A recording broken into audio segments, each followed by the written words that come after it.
Hey Frederick Douglass Elementary School, it's Mrs. Shupard, and I'm here for another episode of Tucked In Tuesday. And tonight we're going to start reading a chapter book. I know that we've been reading a lot of picture books, but I just got in the mail our one book, one Seaford book, and that's called The Boy Who Harnessed the Wind, and that is by William Kamkwamba. And I'm going to start reading a few chapters of this every week for Tucked In Tuesday.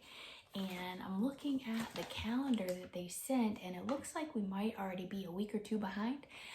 So I'm just going to read a few chapters every week for Tucked In Tuesday, and we'll see how far we get.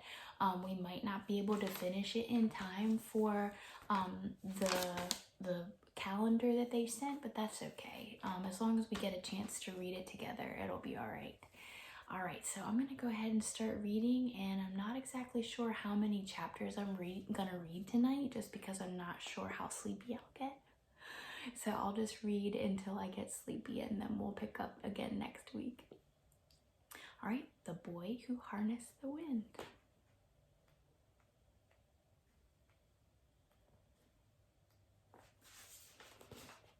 Prologue. The machine was ready. After so many months of preparation, the work was finally complete. The motor and the blades were bolted and secured, the chain was taut and the heavy with grease, and the tower stood steady on its legs. The muscles in my back and arms had grown as hard as green fruit with all the pulling and lifting. And although I'd barely slept the night before, I'd never felt so awake.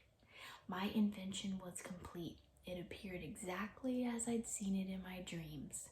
News of my work had spread far and wide, and now people began to arrive. The traders in the market had watched it rise from a distance, and they'd closed up their shops while the truck drivers left their vehicles on the road. They'd crossed the valley toward my home, and now they'd gathered under the machine, which, looking up in wonder, I recognized their faces. These same men had teased me from the beginning, and they still whispered, even laughed. Let them, I thought. It was time. I pulled myself onto the tower's first rung and began to climb. The soft wood groaned under my weight as I reached up to the top, where I stood level with my creation. Its steel bones were welded and bent, its plastic arms were blackened from fire. I admired its other pieces, the bottle cap washers, rusted tractor parts, an old bicycle frame. Each one told its own story of discovery. Each piece had lost and then found in time of fear and hunger and pain. Together now, we were all being reborn. In one hand, I clutched a small reed that held a tiny light bulb. I now connected it to a pair of wires that dangled from the machine, then prepared for the final step. Down below, the crowd cackled like hens. Quiet, everyone, someone said. Let's see how crazy this boy really is. Just then, a strong gust of wind whistled through the rungs and pushed me into the tower. Reaching over, I unlocked the machine's spinning wheel and watched it begin to turn. Slowly at first, then faster and faster until the whole tower rocked back and forth. My knees turned to jelly, but I held on. I pleaded in silence, "Don't let me down." Then I gripped the reed and the wires and waited for the miracle of electricity. Finally, it came, a tiny flicker in my palm, and then a magnificent glow. The crowd gasped, and the children pushed for a better look. "It's true," someone said. "Yes," said another. "The boy has done it. He has made electric wind." Chapter 1, When Magic Ruled the World. My name is William Kamkwamba, and to understand the story I'm about to tell you, you must first understand the country that raised me.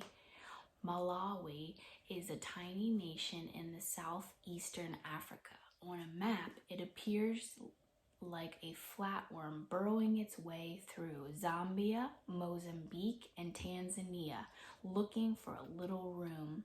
Malawi is often called the warm heart of Africa, which says nothing about its location but everything about the people who call it home.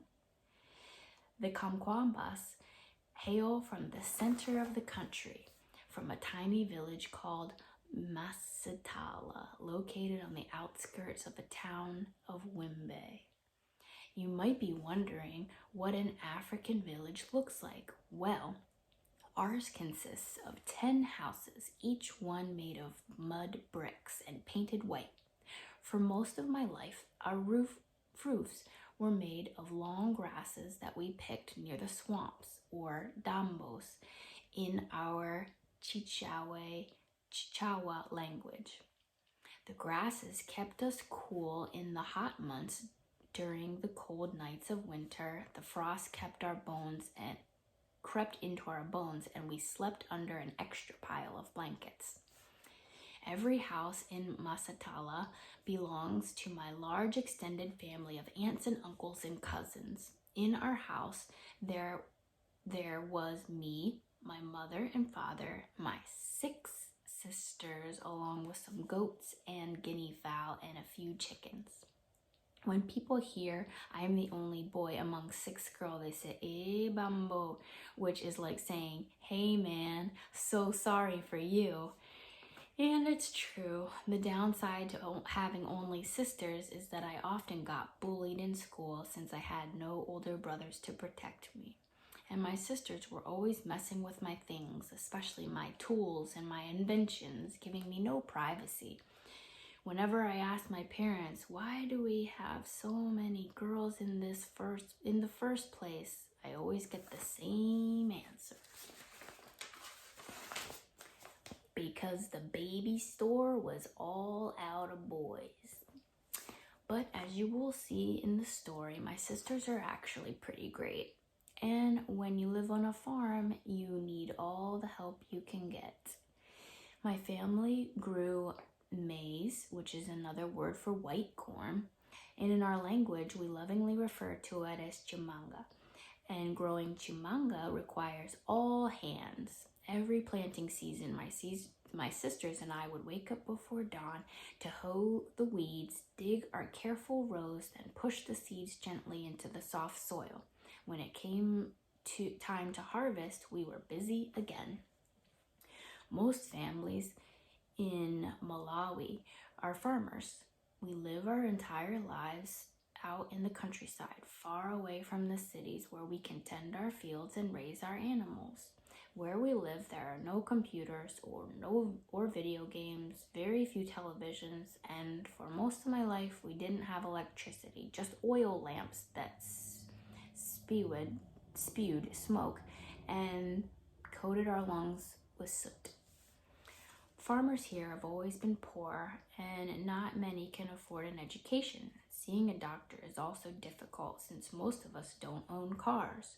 From the time we're born, we're given a life of very few options. Because of this poverty and a lack of knowledge, Malawians found help wherever we could.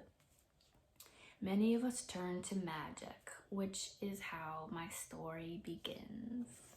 You see, before I discovered the miracle of science, I believed that magic ruled the world. Not magician magic, like pulling rabbits out of hats or sawing ladies in half, the sort of thing you see on television. It was an invisible kind of magic, one that surrounded us like the air we breathe.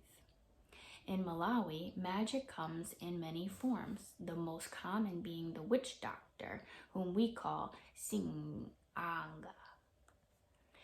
The wizards were mysterious people. Some appeared in public, usually in the markets on Sundays, sitting on blankets spread with bones, spices, and powders that claimed to cure everything from dandruff to cancer. Poor people walked many miles to visit these men since they didn't have money for a real doctor. This led to problems, especially if a person was truly sick. like diarrhea, for example. Diarrhea is a common ailment in the countryside that comes from drinking dirty water, and if left untreated, it can lead to dehydration. Every year, too many children die from something that's easily cured by a regimen of fluids and simple antibiotics. But without money or faith in modern medicine, the villager takes his chances with the Sanganga's crude diagnosis. "Oh, I know what's wrong," the wizard says. "You have a snail." A snail? "I'm almost positive we have to remove it at once." The wizard goes into his bag of roots, powders, and bones and pulls out a light bulb. "Lift up your shirt," he says. Without plugging the light bulb into anything, he moves it slowly across the person's stomach as if to illuminate something that he can detect. "There it is. Can you see the snail moving?" "Oh, yes, I think I can see it. Yes, there it is." The wizard returns to his bag of some magic potion, which he splashes across the belly. "All better?" he asks. "Yes, I think the snail is gone. I don't feel it moving." "Good. That will be 3,000 kwacha." For a little extra money, the Singanga can cast curses on your enemies, to deliver floods to their fields, hyenas to their chicken house, or terror and tragedy into their homes. This is what happened to me when I was 6 years old. At least I thought it did. I was playing in front of my house when a group of boys walked past carrying a giant sack. They worked for a nearby farmer tending his cows. That morning, as they were moving the herd from one pasture to another, they discovered the sack lying in a road. Looking inside, they saw that it was filled with bubble gum. Can you imagine such a treasure? I can't begin to tell you how much I love bubble gum. Now, as they walked past, one of them spotted me playing in a puddle. "Should I give some to this boy?" he asked. I didn't move or say a word. A bit of mud dripped from my hair. Why not?" his friend said. "He looks kind of pathetic."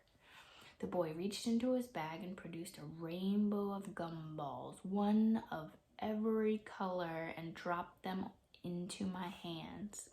By the time the boys disappeared, I shoved every one in my mouth. The sweet juices dribbled down my chin and stained my shirt. Little did I know, but the bubble gum belonged to a local trader who stopped by our house the next day. He told my father how the bag had dropped from his bicycle as he was leaving the market. By the time he circled back to look for it, the bag was gone. The people in the next village told him about a herd of boys. Now he wanted revenge. "I've gone to seeing the Singanga," he told my father, "and whoever ate the bubble gum will be sorry." Suddenly, I was terrified. I'd heard that the Singanga could do to people. In addition to delivering death and disease, the wizard controlled armies of witches who could kidnap me during the night and shrink me into a worm. I'd even heard about them turning children into stones, leaving them to suffer an eternity in silence. Already I could feel the Singanga watching me, plotting his evil. With my heart racing, I ran into the forest behind my house to try to escape. There was no use. I felt the strange warmth of the magic eyes shining through the trees. He had me. At any moment, I would emerge from the forest as a beetle or a trembling mouse to be eaten by the hawks. Knowing my time was short, I hurried home to where my father was plucking a pile of maize and tumbled into his lap. "It was me," I shouted, tears running down my cheeks. "I ate the stolen gum. I don't want to die, Papa. Please don't let them take me." My father looked at me for a second and shook his head. "It was you, eh?" He said that and then kind of smiled. Didn't he realize I was in trouble? "Well," he said, and his knees popped as he rose from his chair. My father was a big man. Don't worry, William. I'll find the traitor and explain. I'm sure we can work out something. That afternoon, my father walked 5 miles to the trader's house and told him what had happened. And even though I'd only eaten a few of the gumballs, he paid the man for the entire bag, which was nearly all the money he possessed. That evening after supper, my life having been saved, I asked my father if he truly believed I was in trouble. He became very serious. Oh, yes, we were just in time, he said, and then he started laughing so hard his chair began to squeak. William, who knows what was in store for you? My fear of wizards and magic only grew worse whenever Grandpa told stories. If you saw my grandpa, you might think that he was a kind of wizard himself. He was so old that he couldn't remember the year he'd been born, so cracked and wrinkled that his hands and his feet looked as if he were chiseled from stone, and his clothes. Grandpa insisted on wearing the same tattered coat and trousers every day. Whenever he emerged from the forest, puffing on his hand-rolled cigar, you'd think one of the trees had grown legs and started walking. If Grandpa had told me the greatest story about magic I'd ever heard, long ago, before the giant maize and tobacco farms came along and cleared away our great forests, when a person could lose track of the sun inside the trees, the land which was rich with antelope, zebra, and wildebeest, also lions, hippos, and leopards. Grandpa was a famous hunter, so with his bow and arrow, it became his duty to protect his village and provide it meat. One day, while Grandpa was out hunting, he came across a man who had been killed by a poisonous pit viper. He alerted the nearest village, and soon after they returned with their witch doctor. The Singanga took one look at the dead man, then reached into his bag and tossed some medicines into the trees. Seconds later, the earth began to move, and hundreds of vipers slithered out of the shadows and gathered around the corpse, hypnotized by the spell. The wizard then stood on the dead man's chest and drank a cup of potion which seemed to flow through his feet and into his lifeless body. Then, to Grandpa's amazement, the dead man's fingers began to move and he sat up. Together, he and the wizard inspected the fangs of each snake, looking for the one that had bit him. Believe it, Grandpa told me, I saw this with my own eyes. I certainly believed it, along with every other story about witches and things unexplained. Whenever I went down to the dark trails alone, my imagination spun wild. What scared me the most were the ghoul Wamkulu, the magical dancers that lived in the murky shadows of the forest. They sometimes appeared in the daylight performing the tribal ceremonies when we Chiwa boys became men. They were not real people, we were told, but spirits of our dead ancestors sent to roam the earth. Their appearance was ghastly. Each had the face and skin of animals, and they walked on stilts to appear taller. Once I saw one scurry backward up a pole like a spider, and then they danced, and it was as if 1,000 men were inside their bodies, each moving in an opposite direction. When the ghoul Wamkulu weren't performing, they were traveling the forests and dambos looking for young boys and to take back to their graveyards. What happened to you there? I never wanted to know. Whenever I saw one, even at a ceremony, I dropped everything and ran. Once, when they were very young, the magic dancer suddenly appeared in our courtyard. His head was wrapped in a flour sack, but underneath was a long nose of an elephant and a gaping hole for a mouth. My mother and father were in the fields, so my sisters and I ran for the bush, where we watched the dancers snatch our favorite chicken. Unlike the ghoul Wamkulu, our Singanga in the market, most witches and wizards never revealed their identity. In In the places where they practiced their magic, mystery abounded like strange weather. In the nearby town of Nichisi, the men with bald heads standing as tall as trees walked the roads at night.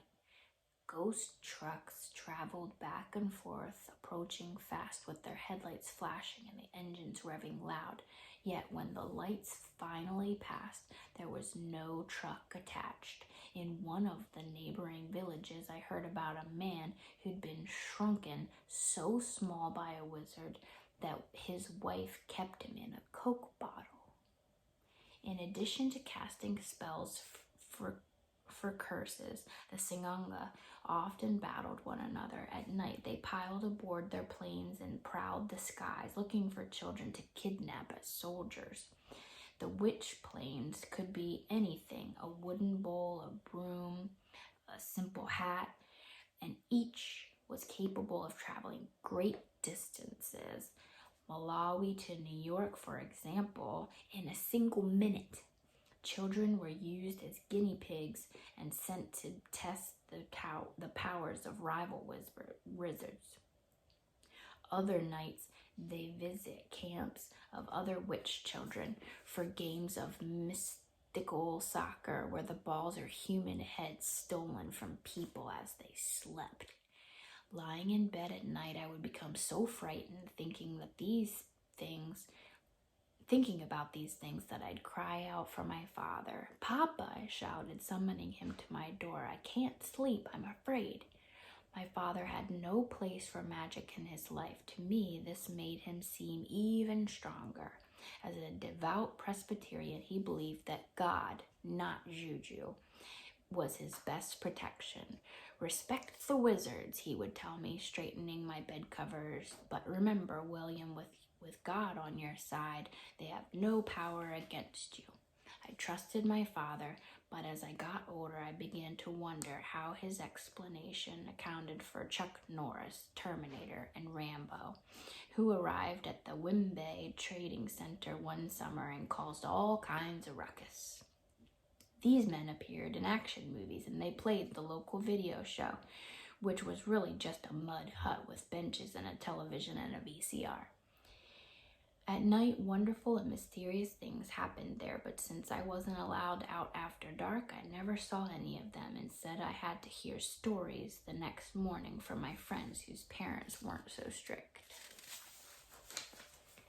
"Last night, I watched the best of all movies," said my friend Peter. "Rambo jumped from the top of the mountain and was still firing his gun when he landed at the bottom.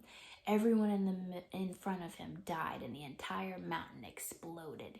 He pretended to clutch the machine gun and fire in all directions." "When will they start showing these films during the day?" I said. "I never get to see anything." The night the Terminator came to the video show, it was simply shocking. When Peter found me the next morning, he was still in a state. "William, I just don't understand this movie. This man was shot left and right and center, and yet he still managed to live. I'm telling you, this Terminator must be the greatest wizard ever." It sounded fantastic. "Do you think the Americans have such magic?" I asked. "I don't believe it." "This is what I saw," Peter said. "I'm telling you, it's true." Although the years would pass before I saw any of these films, they began influencing our games at home. One was a shooting game that I played with my cousin Jeffrey using toy guns made from plony bush. Finding a straight branch, we removed its core, like taking out the inside of a ballpoint pen, and used it as a ramrod to fire paper spitballs. I was the captain of one team and Jeffrey was the captain of the other. Along with our cousin, we formed squads and hunted one another between the houses in our village. "You go left, I'll go right," I instructed my soldiers one afternoon, then crawled on hands and knees through the red dirt. My poor mother was constantly scrubbing our clothes.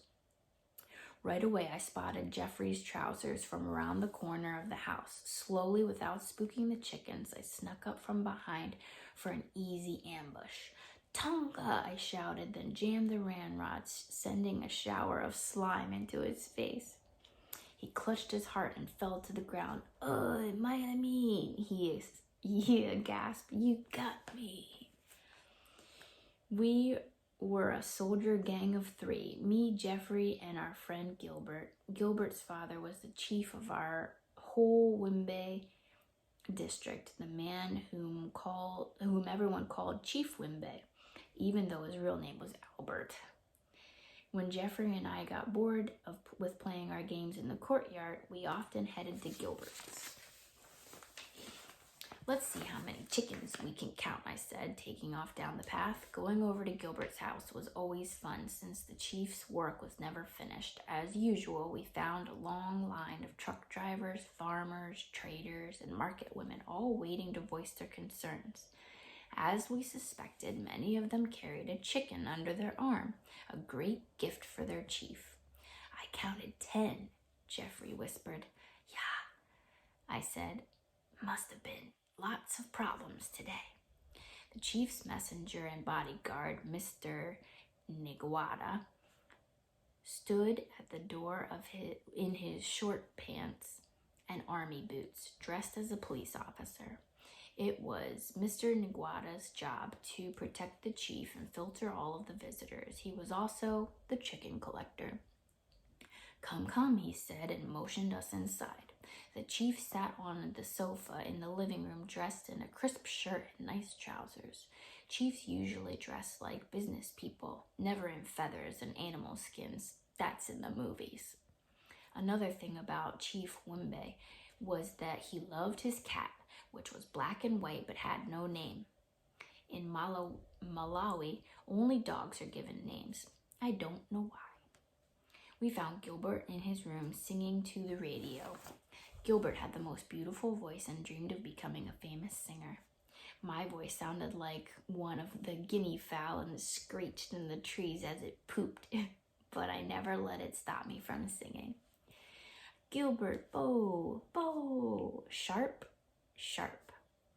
That was our slang that we used every time we saw one another. The word beau is short for bonjour, started by some chaps who were learning French in school and wanted to show off.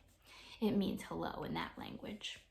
I don't know where sharp came from, but it was like saying, "Are you cool?" If we were really feeling good, we went a bit further. "Sure, sure. Fit, fit. Hey." "Let's go to the trading center," I said. "I bet there's a mountain of treasure outside Ofesi." Ofesi Boozing Center was the local bar in Wimbe. Its most popular drink was the sake, a kind of beer made from corn that was sold in the cardboard cartons. I wasn't allowed inside Ofesi, but I'm guessing they didn't have a garbage can because every night the men tossed their empty cartons into the road. Gilbert, Jeffrey, and I liked to collect them. After we washed the cartons out with water, we made them into perfect toy trucks. Even though we lived in a small village in Africa, we did many of the same things kids do all over the world. We just used different materials. After talking with friends I met in America, I know this is true. Children everywhere have similar ways of playing with one another, and if you look at it this way, the world isn't such a big place. My friends and I loved trucks. It didn't matter what kind. We loved the 4-ton dump trucks that rumbled out of the big farms, kicking up dust. We loved all the small pickups that took passengers from Wimbe to Kasingu and the nearest city, and we loved them all, and each week we'd compete to see who could build the best one. I know that in America you can buy toy trucks already assembled in the store. In Malawi, we built ours from sake cartons and a piece of wire. To us, they were just as beautiful. The axles were sections of wire that we bought by picking mangoes, and for the wheels, we used bottle caps. Even better were the plastic caps from our mother's containers of cooking oil, which lasted much longer. And if we took our father's razor blades, we could cut designs in the wheels and give the trucks their own unique treading. That way, the trucks in the dirt told us if the truck belonged to Kamkwamba Toyota, for instance, or the Gilbert Company Ltd. We also built our own monster wagons called chigiri and looked like American go-karts. We made the frames from thick tree branches, careful to find ones with giant knots or a fork that could be used as a seat. When we then dug up large tuber roots called kayumbo and looked like mutant sweet potatoes and shaped them into wheels. The axles were poles carved out of blue gum tree. After everything was assembled, we tied it all together with vines and hoped it didn't fall apart. To make the car move, one person pulled with a long rope while the driver steered with his feet. With two cars side by side, we held derbies through the trading center. Let's race. For sure. Last one to reach the barber shop will go blind. Go! After the race, if we had some money in our pockets, we'd stop by Mr. Banda's shop for a cold bottle of Fanta and some dandy sweets. Mr. Banda ran the Malawian version of a convenience store.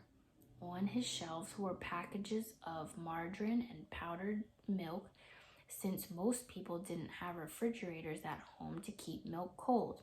He also sold aspirin, cough drops, lotions, bars of Lifebuoy soap, and on the very bottom shelf, Drew's liver salts. I have no idea what liver salts are used for, but I'm certain they tasted rotten. Whenever we entered, Mr. Banda greeted us with our usual Malawian custom. Muli Wainiji, he said, how are you? Nigiri Bueno Kaya Inu. We answered, I'm fine. How about you? Nigiri Bino Zimkomo. I'm fine, thanks for asking. And after that, it was some of the same stuff. You boys keeping out of trouble? Yeah. Helping your mother and father at home? Yeah. Well, give them my greetings, for sure. If we were really hungry, we combined our money and headed to the Kanyeyan stand, which was like a Malawian fast food restaurant. It was really just a vat of boiling grease over a fire, but the fried goat meat and potatoes they served were heavenly. The man tending the fire would grunt and say, how much? And we would answer, 5 kwacha, or however much money we had. 5 kwacha was less than $1 American. The man then turned around and cut a few chunks of meat from the goat hanging from the rail.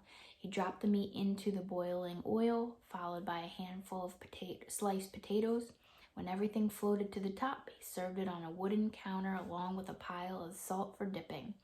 Your mother is a good cook, Gilbert told me once, but not as good as this. Yeah. My parents wanted me home before dark, but that was my favorite time of day anyway. It was when my father and Uncle John, Jeffrey's father, finished their work in the maize fields and came home for supper. In the kitchen, my older sister Annie helped my mother prepare the food. Since we had no electricity, we still cooked everything over a fire. As Annie fed sticks into the flames, my mother stirred a pot of something delicious, letting the smells escape into the courtyard. Since I was a growing boy, it was hard for me to wait, even if I'd just eaten kinyenya in the trading center. With my stomach growling, I'd stand in the doorway begging. Just a few more minutes, my mother would say. By the time you wash your hands and face, it will be ready. Usually before supper, my cousins gathered in the courtyard and played soccer. Since we had no money for a real ball, we made our own using plastic shopping bags that we called jumbos. wadded together and tied with a rope.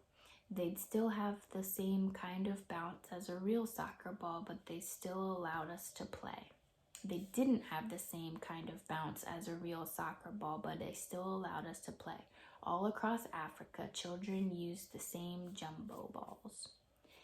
If it was a rainy season, then the mangoes were ripe. We filled our pails from the neighbors' trees and ate them for dessert. We bit into the juicy fruit and let the sweet syrup run down our fingers. If there wasn't any moonlight for playing soccer, my father gathered all the children, cousins and all, in the living room, lit a kerosene lamp, and told us folk tales. Be still and hush up, he would say. Now I have to tell you a story about the leopard and the lion. Tell it again, Papa. Sometimes my father forgot the stories and made up new ones as he went along, creating new characters and outrageous endings.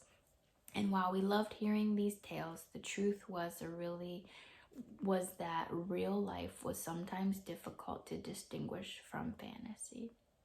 During the times of year when we planted and harvested our maize, 2 jobs that required lots of work, my father and uncle hired someone to help them. The most famous of these workers was Mr. Fury, a man of incredible power. In fact, whenever John and my father needed to clear a new field for planting, they didn't even bother with tractors. Instead, they sent Fury, who yanked the entire trees out of the ground as if they were weeds. Everyone knew that Fury's secret was Mangalo Mera, a kind of magic that delivered superhuman strength. Only the strongest wizards in Malawi could give you this potion, which came from a paste made of the bones of leopards and lions. To get the strength, the wizard cut your skin with a special razor blade and rubbed the medicine into your blood. Once part of you, it never left. In fact, the magic only became stronger with time. Only the toughest men like Fury could live with it inside of him. Fury was so strong that no person or animal could beat him. Once, while working in the fields, a deadly black mamba slithered over his foot and prepared to strike. But Fury wasn't afraid. He reached down and ripped the mamba with a blade of grass, leaving it paralyzed. Then he grabbed it by the head and tossed it all the way to Mozambique. People said he carried another mamba in his pocket for good luck, and that snake was too afraid to bite him. By the time I was 8 or 9 years old, the thought of Mangala Mera seemed more and more attractive. You see, I was very small, and this led to constant trouble of bullies at school. The worst was named Limbikani, who was tall and muscular and had older brothers at home, which made him even more ruthless. For some reason, Lambikani liked to pick on me and Gilbert. One day on our way to school, he waited for us on the road and jumped out from a grove of trees. Oh, look, it's William and his friend, Little Chief Wimbe. Leave us alone, I shouted, but my voice cracked and gave me away. Limbikani put his chest in Gilbert's face. Where's the big chief, monkey boy? Look like he's not here to protect you. He grabbed the backs of our shirts and dangled us in the air like 2 sad puppies. Then he stole our lunch, and then it has happened again and again. Not only did my size leave me defenseless against bullies, it also haunted me on the soccer field. I loved soccer more than anything, and each week I would glue myself to Radio 1 for Malawi Super League action. My favorite team was the Nomads, whose star player was Bob the Savior. The Savior got his nickname one Christmas Eve when he saved us from defeat against big bullets. But I can't tell you how much I hate big bullets. Despite my size, I longed to be a player as worthy as my heroes. Whenever all of us boys gathered for practice and drills, I was some kind of star in my own mind. Oh, how I would shine, zigzagging between defenders and firing the ball at that missile speed. Then one day I was displaying my various skills when Jeffrey and some others called out to me, "Hey, Kaira, give us the ball." Kaira, as in Peter Kaira. Despite my love of the Nomads, my greatest hero in all the universe was Peter Kaira, the best player for the Flames, our national team, and to me, the man even greater than the president. To be called Kaira was no small thing. I couldn't stop smiling. Soon everyone on the practice pitch was calling me Kaira. Even when I went to the trading center, I was greeted with shouts of praise. "Hey, Kaira, I heard you play like a lion." But when it was time to pick the teams for competition, the captain somehow skipped over me. Thinking this was a serious mistake on their part, I pointed it out. How could it be? I pointed it out, only to be told to sit on the bench. How could this be? Well, I thought the captains were clever fellows. Perhaps they were saving me from injury, keeping me as a secret weapon for the finals. This made me feel even more special. But while I sat on the sidelines, the other players ran past me and called, "Keep the bench warm, Kaira," or "Kaira, we'll be needing you soon," as the bolela. A bolela was a ball fetcher. That's when I realized it had been a joke. I was called Kaira not because of my ferocious skills, but because I was a lousy player. The following summer, I decided to do something about it. Mr. Fury had a nephew named Shambani, who was always bragging about being a real Singanga who possessed Mangalamera. Gilbert and I suspected he was full of hot air, but we were never sure. Shambani was small like me, yet he boasted like a man 3 times his size.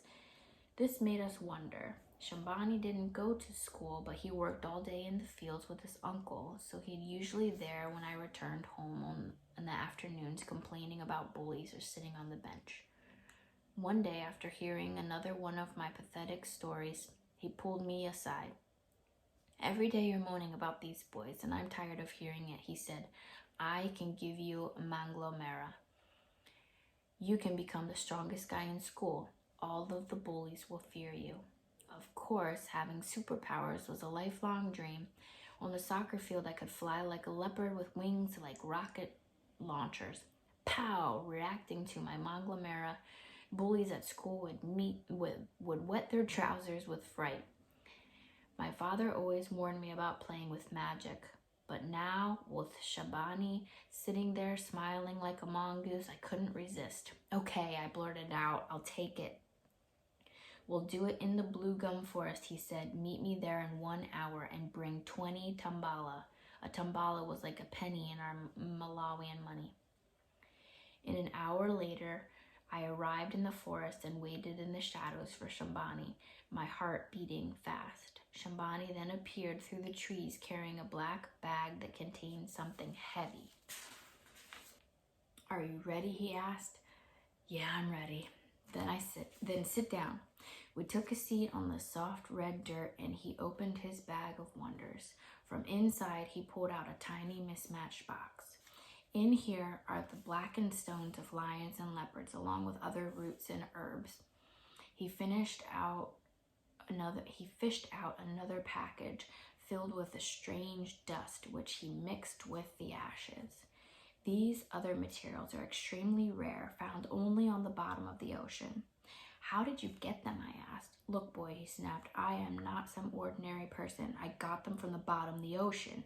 I stayed there for 3 whole days. If I wanted to, I could turn every person in your stupid village into an ant. So, don't play with me, Bambo. If you want this kind of power, it will cost you lots of money, and that's why what I'm giving you is only a small taste." I didn't even see him pull out the magic razor. Before I knew it, he grabbed my hand and cut into my knuckles. "Ah!" I screamed. "Be still and don't cry," he said. "If you cry, it won't work." "I'm not crying." My knuckles brightened with blood. For each one, Shabani pinched a little powder and rubbed it into the cuts. The medicine stung like 100 bees. Once he finished both hands, I exhaled with relief. See, I didn't cry, I said, panting. I've been holding my breath. Do you think it will work? Oh yeah, it will work. When? I asked. When will I have my power? I thought for a few seconds, and he thought for a few seconds and said, give it 3 days to work its way through your veins. Once it's complete, you'll feel it. 3 days. Yeah. And whatever you do, don't eat okra and stay away from sweet potato leaves. I'll remember. And lastly, he added, tell no one. I walked out of the forest, rubbing my mangled knuckles. Although they hurt like mad, I had to admit that they looked pretty tough. That evening, I hid in my room and spoke to no one. 3 days was a long time to wait, but it worked with my plan. It was the beginning of the summer holiday, and the following morning I was to visit my grandparents, who lived a few hours away in the town of Dowa. It was the perfect place to receive my powers before coming home a hero. Well, 3 days crept by so slowly I thought I would die from boredom. Worse, my grandparents kept putting me to work cleaning the yard and the chicken pens and scrubbing her kitchen floor, which left my arms tired and rubbery. Oh, I wondered, when will I become strong? But on the 4th day, I woke up instantly feeling different. My arms were heavy as if laden with stones. I flexed my muscles and they felt as firm as tree trunks. My hands squeezed into fists and were solid as 2 bricks. Heading outside, I took off running the dirt road to test my speed. Sure enough, I felt the wind in my face like never before. That afternoon, my Uncle Mata invited me to watch a soccer game at the town field. Perfect, I thought. Here I can test my powers. Like always, the place was packed with people, but I had no interest in the game. Instead, I scanned the crowd looking for the biggest boy. When I found him, around my age, standing on the far corner of the field, I walked over and stomped on his bare foot. He let out a cry. Excuse me, he said, hopping up and down. You just stepped on my toes. I stared at him, saying nothing. I said, you stepped on my toes. It hurts. So what? I said. Well, it's rude, don't you think? Then why don't you do something about it? He looked confused. What do you mean? You heard me. Do something, Kape. Kape is a drooling idiot. Well, in that case, he said, I'm going to beat you. That's what I was hoping you would say. We began dancing around in circles, and I wasted no time. I unleashed my fury of punches that were so fast and terrifying, my arms blurred before my eyes. I gave him lefts and rights and a few uppercuts for good measure. My iron fists moved so furiously that I didn't even feel them smashing his face. After a while, though, I began to feel sorry for the guy, so I backed away and took a breath. But to my surprise, the boy was still standing. Worse, he was laughing at me. Before I could unleash another deadly round, I felt a terrible pain in my eye, then another and another. Soon I was lying on the ground while his fists pounded my back and stomach. By the time my uncle raced over and rescued me, I was crying and covered with dust. What are you doing, William? He shouted. You know better than to fight. That boy was twice your size. I was so embarrassed that I ran back to my grandparents' house and didn't come outside for the rest of the weekend. Once I got home, I found Shabani and confronted him. Your magic doesn't work. You promised me power, but I was beaten in Doha. Of course it works, he said, and then he thought for a second. Listen, did you take a bath the day I gave it to you? Yes. Well, that's why my medicine doesn't allow you to bathe. You never said that. Of course I did. But As you can see, I was clearly cheated. My first and only experience with magic left me with sore hands, a throbbing eye, and a healthy dose of skepticism. Gradually, the witches and wizards didn't seem as frightening or powerful, and I began to look at the world in a different way. I saw it was one to explain by fact and reason, rather than mystery and hocus pocus. But in this world, there still existed the same set of sorrows. Well, that's the end of chapter 1, and I'm getting pretty sleepy, so I'm going to let you go, and I hope you have sweet dreams. Good night.